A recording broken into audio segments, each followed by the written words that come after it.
The screen glowed softly in the dim light of my bedroom. Each word from Starlit Dreamer pulling me deeper into a world I'd never dared to touch in real life. For months, our late-night chats had been my escape.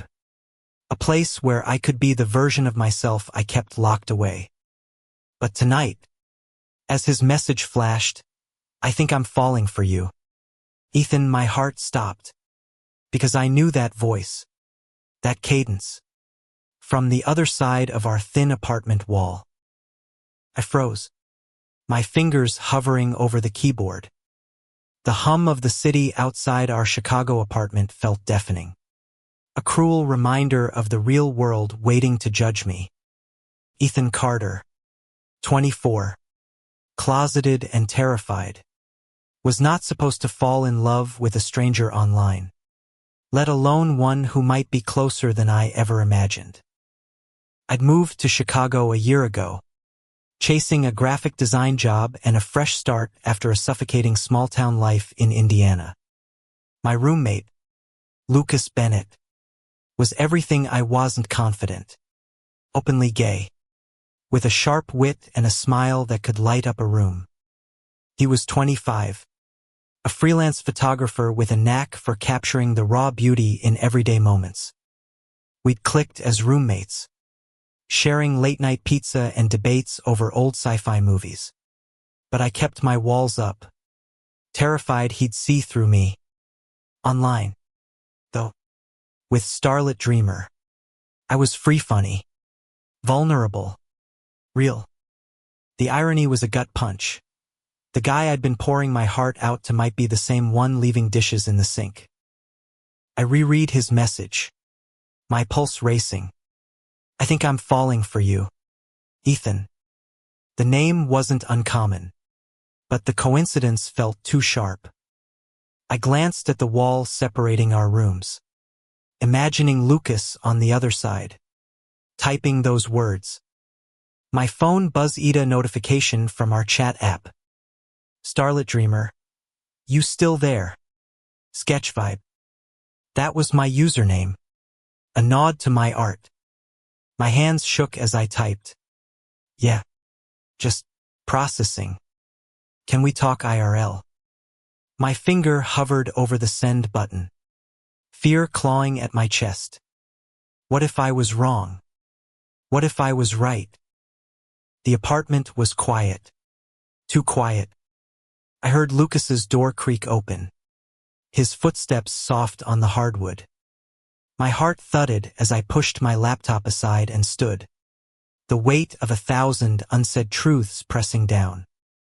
I opened my door, and there he was, Lucas, in a faded band tee, his dark curls messy, his eyes wide with something between hope and dread. "Ethan," he said, his voice barely above a whisper. In his hand was his phone, the chat app open, my message glowing on the screen. "Lucas," I choked out, my voice breaking. "Are you, Starlit Dreamer?" His nod was slow, deliberate, like he was giving me time to run. But I couldn't. The truth was out, and there was no hiding anymore. The next morning, the apartment felt different, like the air itself held the weight of our revelation. I sat at the kitchen counter, nursing a coffee, while Lucas chopped vegetables for breakfast, his movements precise but tense. We hadn't spoken much since last night, when we'd sat on the couch, laptops open, piecing together the puzzle of our online selves. Every message, every late-night confession, had been between us two idiots too scared to see what was right in front of them. "I didn't know it was you," Lucas said finally, not looking up from the cutting board. "I mean, I hoped, maybe, but I didn't know." I swallowed hard, staring into my mug. I didn't either. I thought Starlit Dreamer was some guy in another city, someone I'd never meet. I laughed, bitter, Guess I was wrong. He set the knife down, his eyes meeting mine. Were you disappointed when you realized it was me? The question hit like a freight train. Disappointed? No. Terrified? Absolutely. Lucas was real. Tangible. Someone who could break me in ways a faceless username never could. No, I said, my voice steadier than I felt. Just scared. He nodded, like he understood more than I'd said. Me too. But I meant what I wrote. Ethan. Every word. My chest tightened. Those words, "I think I'm falling for you," had been my lifeline for months. Hearing them in Lucas's voice, knowing they came from the guy who'd laughed with me over burnt popcorn, made them heavier, more real. I wanted to say something, anything, but the fear I'd carried for years held me back. Growing up in a town where different was a dirty word, I'd learned to hide, to blend in, to survive. Coming out wasn't just a moment. It was a demolition of everything I'd built to protect myself. Lucas didn't push. He just slid a plate of scrambled eggs and veggies across the counter, a small smile tugging at his lips. Eat. We'll figure this out. We ate in silence. But it wasn't uncomfortable. It was the kind of silence that held possibility. Like the calm before a storm. I didn't know what came next. But for the first time, I wanted to find out. Over the next few days, we danced around the truth like it was a live wire. Lucas would catch my eye across the room, and I'd look away, my face burning. I'd hear him humming in the shower, and my mind would drift to our chats, his stories about his first Pride parade, his dreams of opening a photography studio, the way he made me feel seen without ever knowing my face. I wanted to be brave, to tell him I felt the same, but every time I tried, the words stuck in my throat. Work became my escape.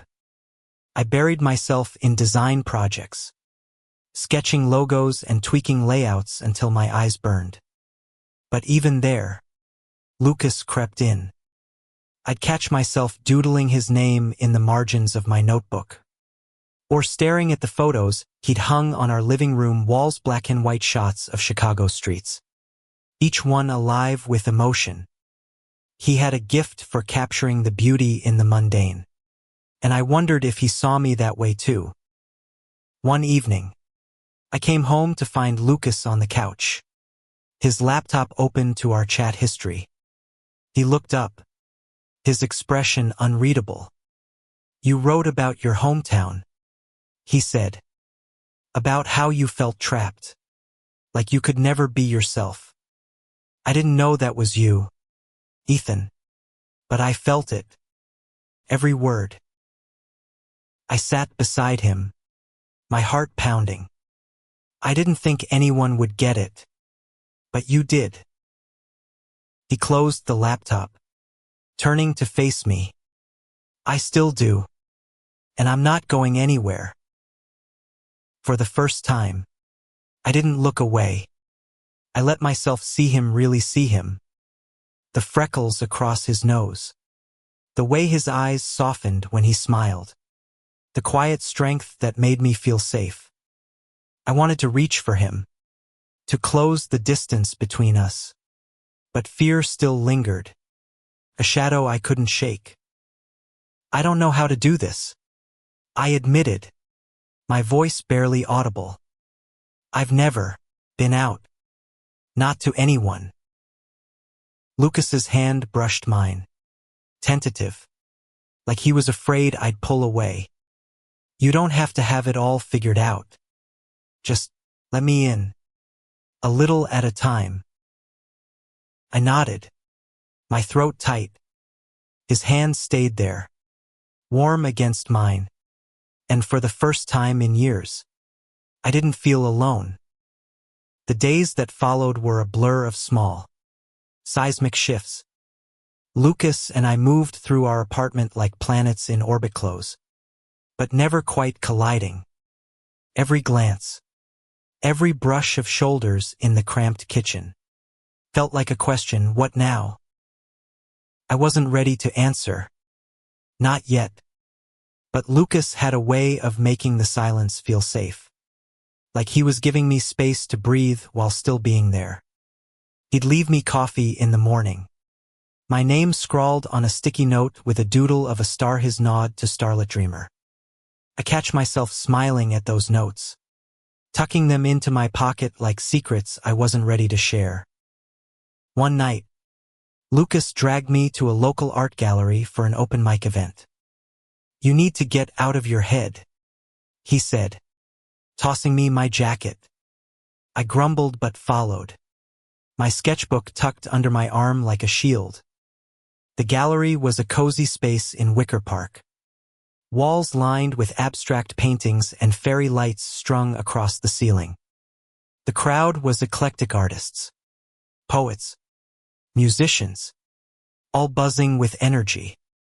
I felt out of place. My hoodie and jeans a stark contrast to the bohemian vibe. But Lucas fit right in, his camera slung around his neck, snapping candids of strangers lost in conversation. Poet took the stage, her words sharp and raw, weaving a story of love and loss that hit too close to home. I glanced at Lucas, his face illuminated by the soft glow of the lights, and my chest ached. He was so open, so unapologetically himself, while I was still hiding, even from him. "You should share something," Lucas whispered, nudging my sketchbook. "Your art's better than half the stuff on these walls." I shook my head, my stomach twisting. "No way. I'm not. Can't." He didn't push, just gave me that quiet smile that said he believed in me more than I did. When the event ended, we walked home through the chilly Chicago night, our breaths visible in the air. Lucas stopped at a street corner, pointing his camera at a neon sign reflecting in a puddle. "Beauty's everywhere," he said, almost to himself. "You just have to look." I watched him, the way he saw the world, and something in me cracked open. "Lucas," I said, my voice unsteady, "I want to try. With you. With this." He lowered the camera, his eyes searching mine. "You sure?" "No," I admitted, laughing despite myself. "But I want to be." He stepped closer, close enough that I could feel the warmth of his breath. "Then we'll figure it out together." Back at the apartment, we sat on the couch, closer than usual, our knees touching. Lucas pulled up one of his photos on his laptop, a shot of me from weeks ago, sketching at the kitchen table, unaware of the camera. My face was soft, unguarded, and it startled me to see myself that way. "You're always so focused when you draw," Lucas said. "It's like the world disappears." I blushed, unsure how to respond. "I didn't know you were watching." "I'm always watching," he teased, but his voice was gentle. "You're kind of hard to miss, Ethan." The air between us felt charged, like the moment before a storm breaks. I wanted to kiss him, to close the gap, but fear surged again, fear of what it meant, of who I'd have to become if I let myself love him. Instead, I reached for his hand, lacing our fingers together. It was small, but it was enough for now. The next week was a whirlwind. Lucas invited me to a queer community meetup at a local cafe. And though my stomach churned at the thought, I went. The group was small, maybe a dozen people, all ages and backgrounds, sharing stories over coffee and pastries. I stayed quiet, my hands wrapped around a mug. But Lucas was in his element, laughing and swapping stories about his first awkward attempts at flirting. I envied his ease, his courage. But sitting there, listening to others talk about their journeys, I felt a spark of hope. Maybe I could belong here too. At home, we started opening up more.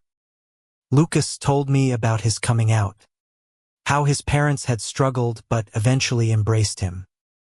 I shared fragments of my own stormy dad's disapproval, my mom's silence, the way I'd learned to shrink myself to fit their expectations. Each confession felt like peeling back a layer, raw and painful but necessary. One night, as we watched a movie, Lucas's head rested on my shoulder, his warmth grounding me. "You're doing good, you know," he murmured. "You're braver than you think."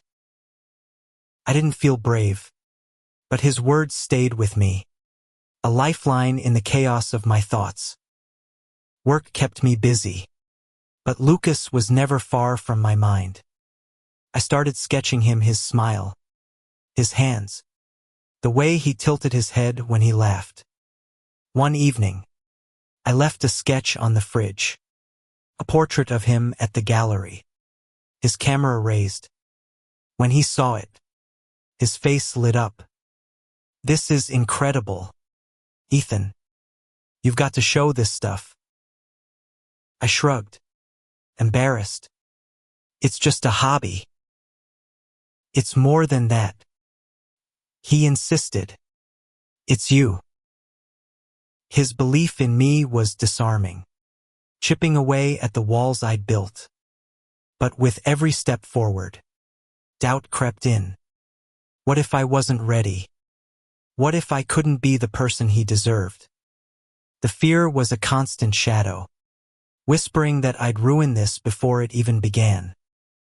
One afternoon, I got a call from my mom. Her voice was strained, asking about my job, my life, but I could hear the unspoken questions. I hadn't told her about Lucas, about any of this, and the weight of that secret felt heavier than ever. When I hung up, Lucas was there, his expression soft but knowing. "Family stuff?" he asked. I nodded, unable to meet his eyes. "They don't know. About me. About..." He sat beside me, his hand resting on my knee. "You don't have to tell them until you're ready. But when you are, I'm here." His words were a promise, one I wasn't sure I deserved. But as I looked at him, at the life we were starting to build, I knew I couldn't keep running. Not from him, not from myself. The city felt alive that spring. Chicago's streets blooming with color and chaos, mirroring the storm inside me. Lucas and I were inching closer, our lives tangling in ways I hadn't anticipated. But with every moment of connection, the weight of my unspoken truth grew heavier, a secret I couldn't outrun. One Saturday, Lucas convinced me to join him at a local pride festival. The streets of Boys Town were a riot of rainbows, music pulsing from every corner, people laughing and dancing without fear. I felt like an outsider, my hands shoved deep in my pockets. But Lucas was radiant, his camera capturing the joy around us. He grabbed my hand, pulling me into the crowd, and for a moment, I let myself forget the fear. His laughter was infectious, his touch grounding, and I wondered if this was what freedom felt like.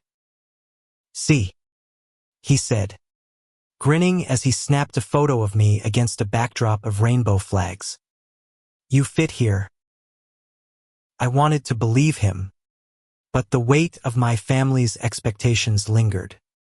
My dad's voice echoed in my head, his disapproval a constant refrain from my teenage years. I spent so long hiding. I wasn't sure how to stop. That night, back at the apartment, Lucas showed me the photos from the festival. One stood out a candid of me, smiling. The crowd blurred behind me. "This is you, Ethan," he said softly. "Not the guy you think you have to be." I stared at the photo, my throat tight. "I don't know how to be that guy. Not yet."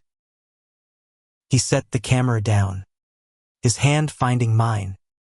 "You're already him. You just need time." His patience was a lifeline, but it also scared me. What if I let him down? What if I couldn't be as brave as he was? The next week, work threw me a curveball. My boss, impressed with my recent designs, offered me a chance to present at a major client meeting. It was a big opportunity, but it meant Travelto, New York. For a week, I hesitated, not because of the work, but because it meant leaving Lucas, leaving the fragile thing we were building. "You should go," Lucas said over dinner, his voice steady but his eyes betraying a flicker of worry. "This is huge for you." "I don't want to mess this up," I said, gesturing vaguely between us. "We're just starting." He reached across the table, his fingers brushing mine. "We're not going anywhere. Go kill it." His confidence gave me courage, but the trip was a blur of nerves and self-doubt.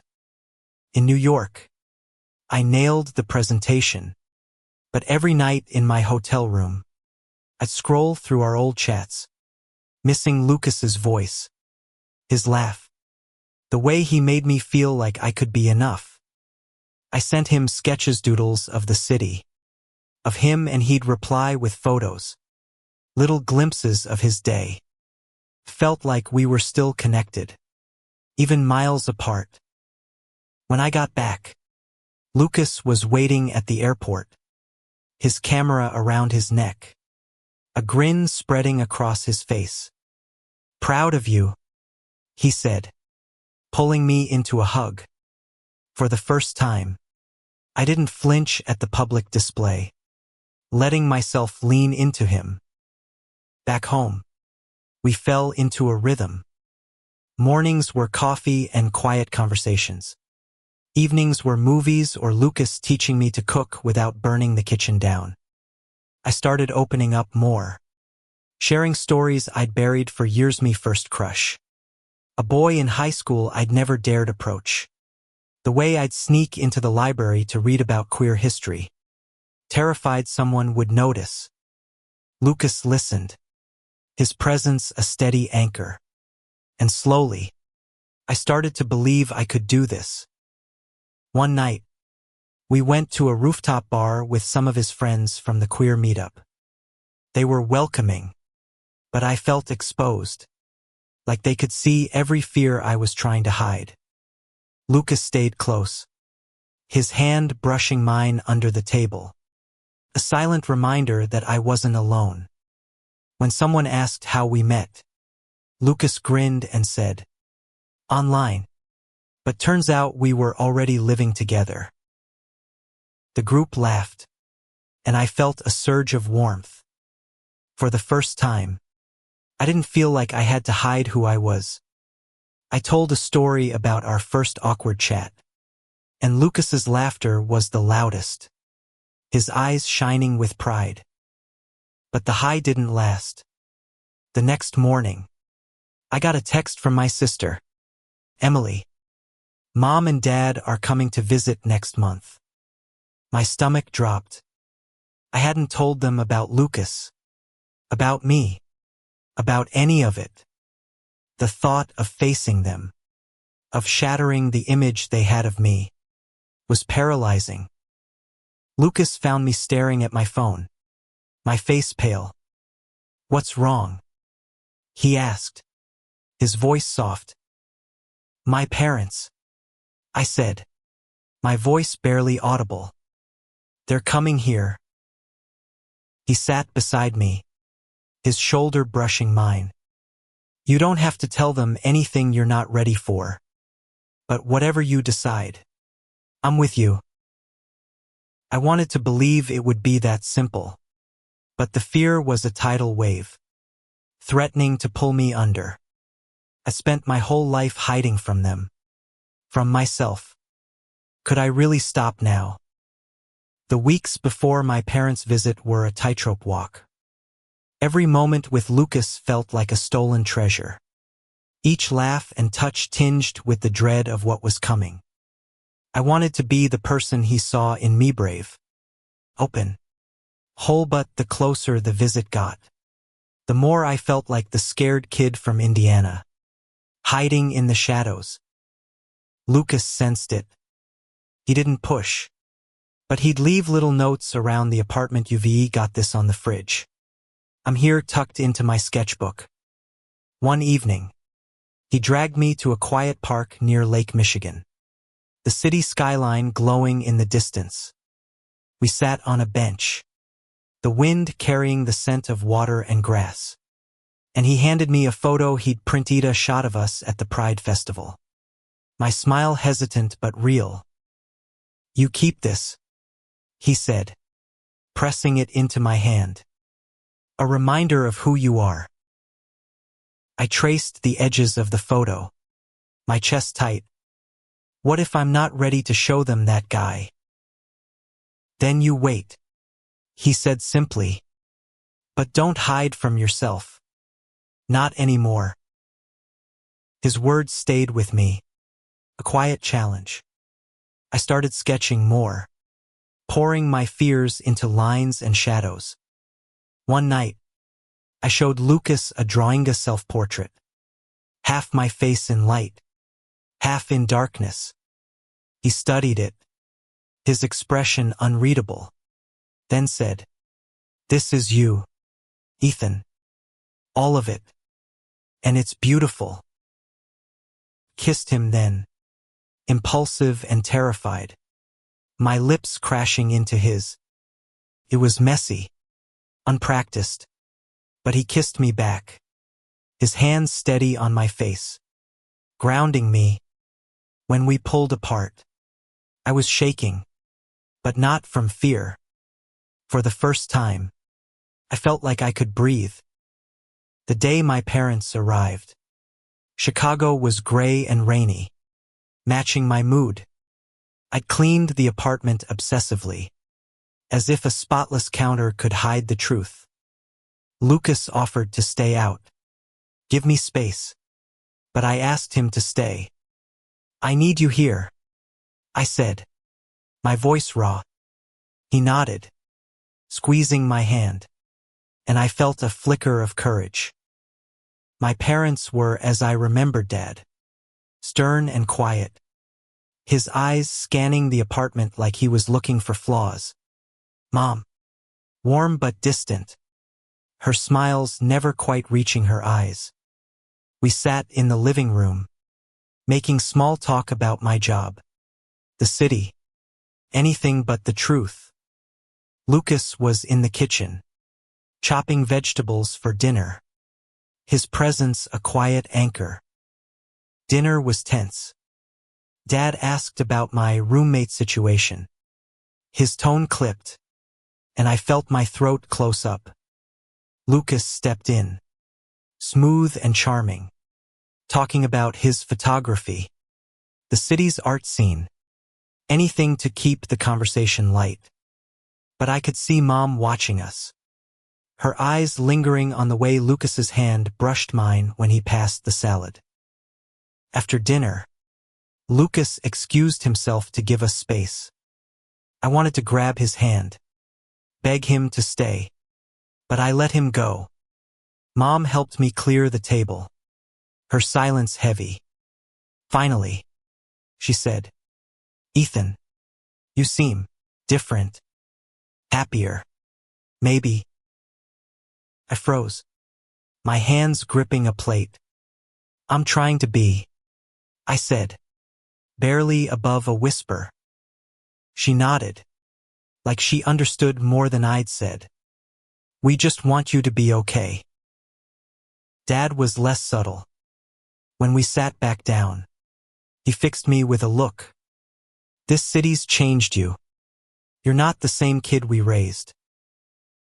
The words stung, but they also sparked something in me. Maybe I wasn't that kid to begin with, I said, my voice shaking. Maybe I was just hiding. His face hardened, but before he could respond, Mom touched his arm. Let him talk, John. I took a breath, the words spilling out before I could stop them. I'm gay. I've always been. And I'm in love with Lucas. The silence was deafening. Dad's jaw tightened. Mom's eyes welled up. I braced for anger, for rejection. But Mom reached for my hand. We didn't know, she said softly. But we're here. Dad didn't speak. He stood, grabbed his coat, and walked out. The door slammed, and I felt like I'd been gutted.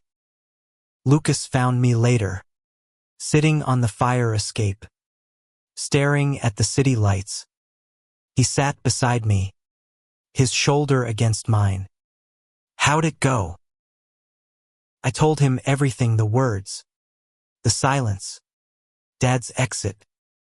He listened, his hand finding mine. You were brave, he said. Braver than most. It doesn't feel like it, I admitted, my voice breaking. What if I lost them? You didn't lose yourself, he said. And you've got me. We sat there, the city humming below us, and I let myself lean into him. The fear was still there, but so was he, and that was enough for now. The days after my parents' visit were a haze. Dad's silence lingered like a bruise, and though Mom texted to check in, her messages felt cautious, like she was tiptoeing around the truth. Lucas was my anchor, his presence steady even when I felt like I was unraveling. I threw myself into work, sketching until my hands cramped, trying to outrun the ache. Lucas noticed, of course. One morning, he slid a coffee across the counter. A sticky note attached, "You're enough." I tucked it into my pocket, next to the others, a small collection of his faith in me. We started spending more time together, not just as roommates but as something more. We'd walk along the lakefront, Lucas snapping photos while I sketched the skyline, our conversations weaving between dreams and fears. He told me about his first love, a fleeting summer romance that ended in heartbreak but taught him to be unapologetic. I shared my own quiet crushes, the ones I'd buried under shame. With every story, I felt lighter, like I was shedding the weight of years. One evening, we went to a queer film festival, a small theater packed with people. The movie was about two men finding love against the odds, and I felt Lucas's hand slip into mine halfway through. I didn't pull away. When the credits rolled, he leaned in, his lips brushing my ear. That could be us, he whispered. My heart raced, not from fear but from possibility. Yeah, I said, squeezing his hand. Maybe it is. Back home, we kissed again, slower this time, deliberate. It wasn't just a moment, it was a choice. I pulled back, my forehead resting against his. I'm scared, I admitted. But I want this. I want you. He smiled, his eyes soft. I've wanted you since the first night we talked. Sketch vibe. We laughed, the tension breaking, and for the first time, I felt like I could do Thisbe with him. Be myself, no matter what came next. But the world wasn't done testing me. A week later, I got an email from my boss. The New York client loved my work and wanted me to relocate for a bigger role. It was a dream opportunity, but it meant leaving Chicago, leaving Lucas. I stared at the email, my stomach churning. How could I choose between my career and the life I was just starting to build? I showed Lucas the email that night, my hands shaking. He read it in silence, his face unreadable. This is huge, he said finally. You'd be amazing in New York. But I'd be leaving you, I said, my voice cracking. He took my hand, his grip firm. You're not leaving me. We'll figure it out. Long distance. Visits. Whatever it takes. His certainty steadied me, but doubt gnawed at my edges.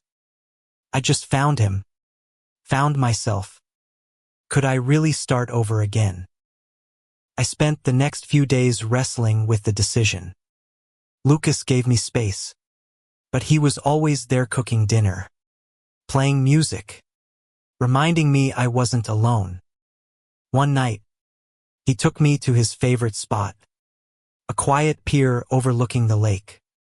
The city sparkled, a canvas of light and shadow. What do you want, Ethan? He asked, his voice soft but piercing. Not what your parents want, or your boss. You.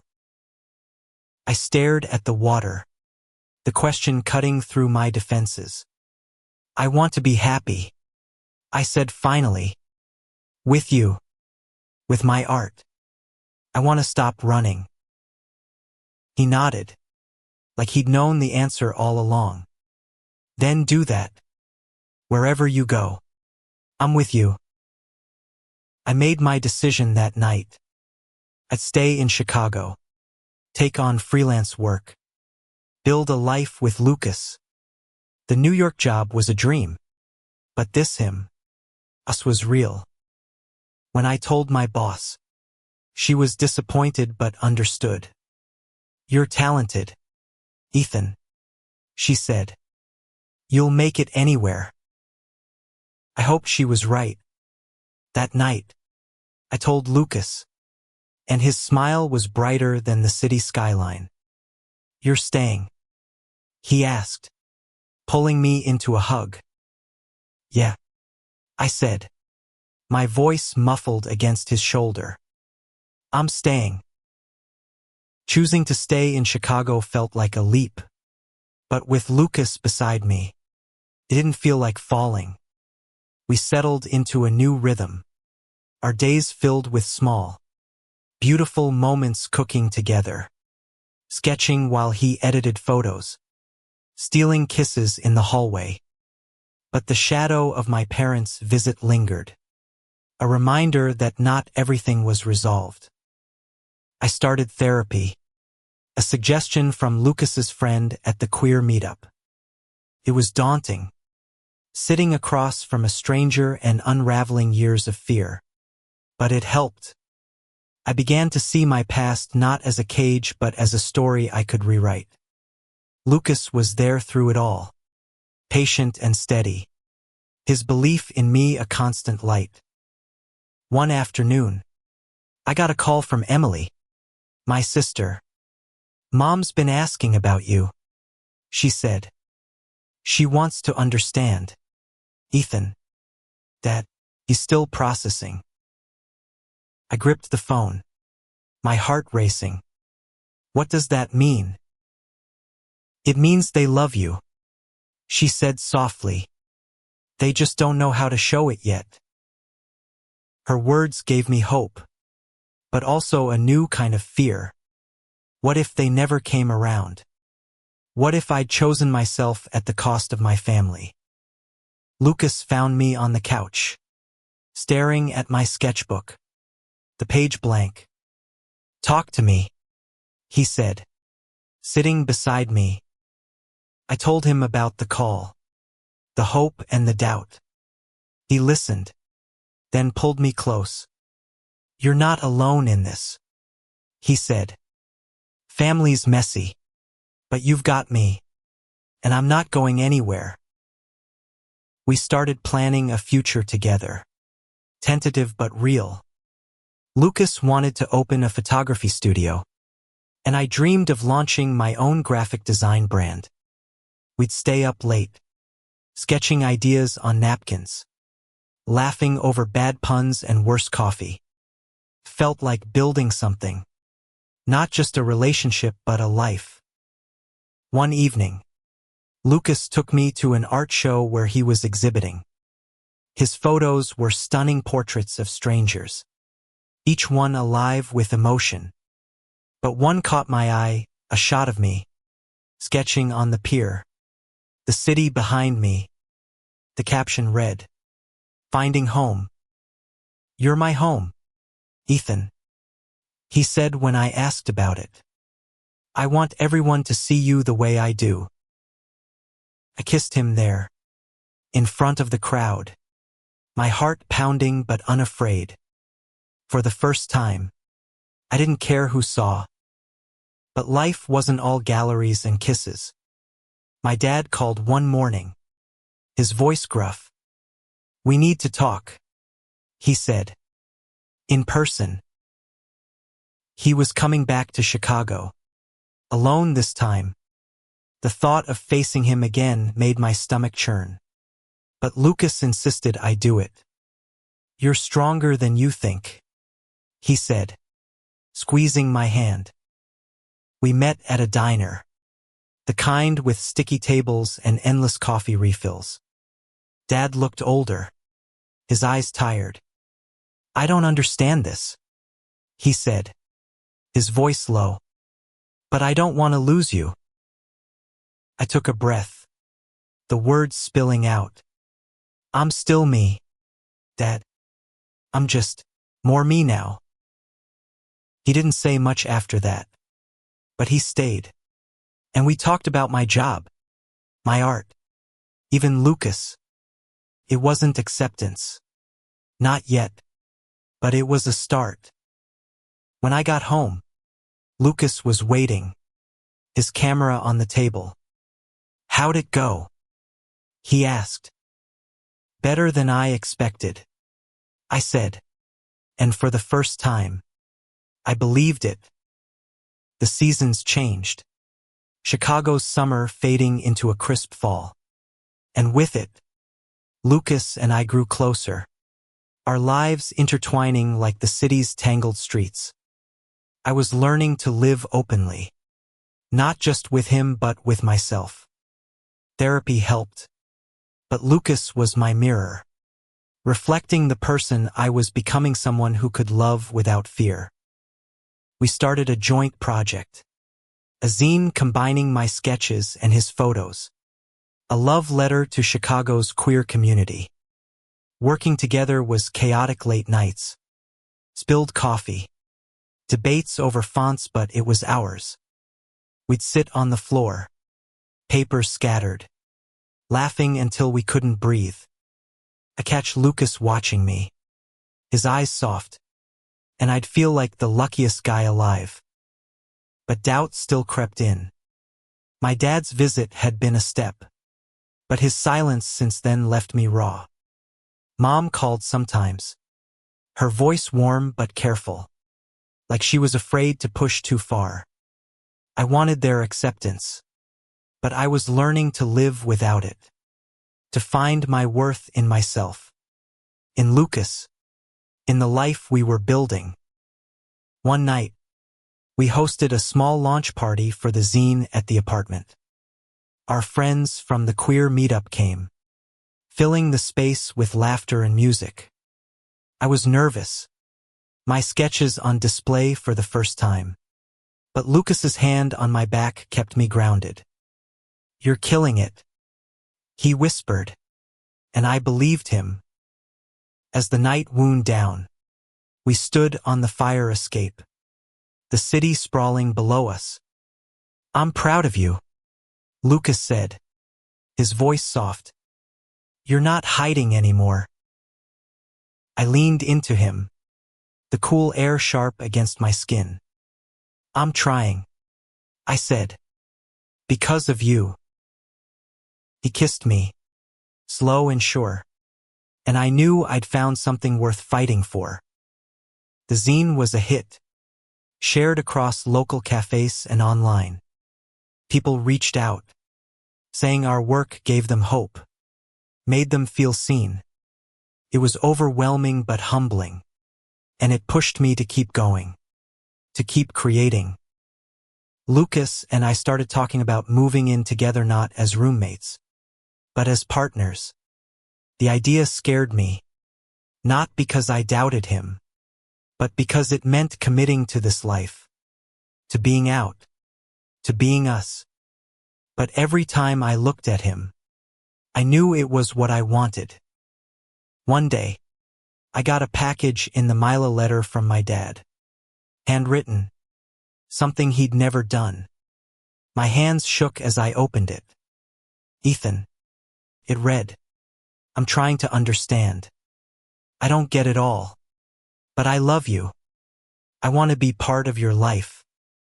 There was no apology, no grand gesture, but it was enough. I showed Lucas, tears in my eyes. He pulled me into a hug, his laughter muffled against my shoulder. "Told you," he said. "You're unstoppable." Winter settled over Chicago, blanketing the city in snow.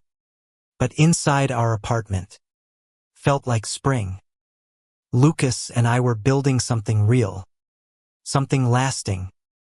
The zine had opened doors, galleries reached out.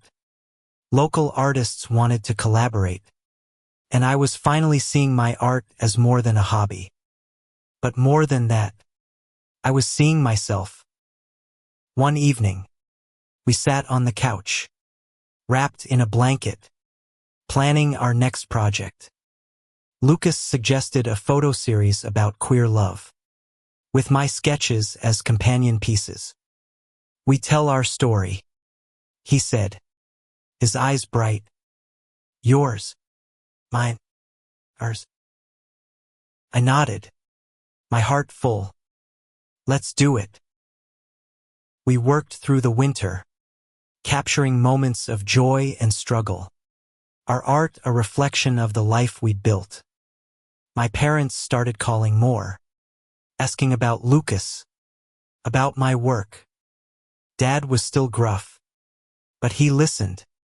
And Mom sent a care package with my favorite cookies. A small note tucked inside, "We're proud of you." The night of our exhibit, the gallery was packed. Our friends were there, cheering us on. And I saw my sister in the crowd, her smile wide. She'd driven up from Indiana. A surprise. "You're happy," she said, hugging me. "That's all I ever wanted." Lucas's photos were stunning. My sketches raw and honest. Together, they told a story of love, fear, and courage.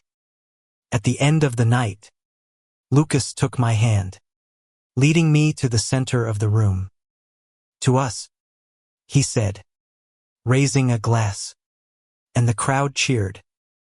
Later, on the fire escape, we stood together, the city glittering below. "I love you," I said, the words easy now, no longer a secret. "I love you too," Lucas replied, his voice steady. "Sure." I looked at him, at the life we'd built, and knew I'd never hide again.